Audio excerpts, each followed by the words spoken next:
আসসালামু আলাইকুম viewers, London Bangla ভয়েসের পক্ষ থেকে আবারও স্বাগত জানাচ্ছি আপনাদেরকে। এখনকার যে সোমবার সেটি হচ্ছে আবহাওয়া সংক্রান্ত। আপনারা জানেন যে গত শুক্রবার থেকে ইংল্যান্ডে বিশেষ করে লন্ডন এবং মিডল্যান্ডসে প্রচণ্ড গরম পড়েছে এবং আগামীকাল থেকে মঙ্গলবার পর্যন্ত, সোমবার মঙ্গলবার সর্বোচ্চ পর্যায়ে গরম থাকতে পারে। সেজন্য হলুদ সতর্কতা জারি করা হয়েছে।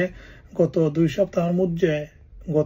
সপ্তাহের মধ্যে দ্বিতীয়বারের মতো হিট ওয়েভ ঘোষণা করা হয়েছে ইংল্যান্ডে প্রচন্ড গরমের কারণে।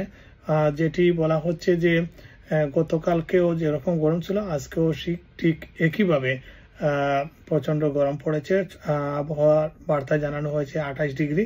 তবে মূল যে গরম আগামীকাল সোমবার এবং মঙ্গলবার, সেখানে 30 থেকে 35 ডিগ্রি পর্যন্ত সেলসিয়াসে তাপমাত্রা পৌঁছাতে পারে, যার কারণে বারবার সতর্কতা জারি করা হচ্ছে প্রয়োজন ছাড়া যাতে কেউ ঘর থেকে বের না হন উইদাউট পানি কিংবা ছাতা ছাড়া।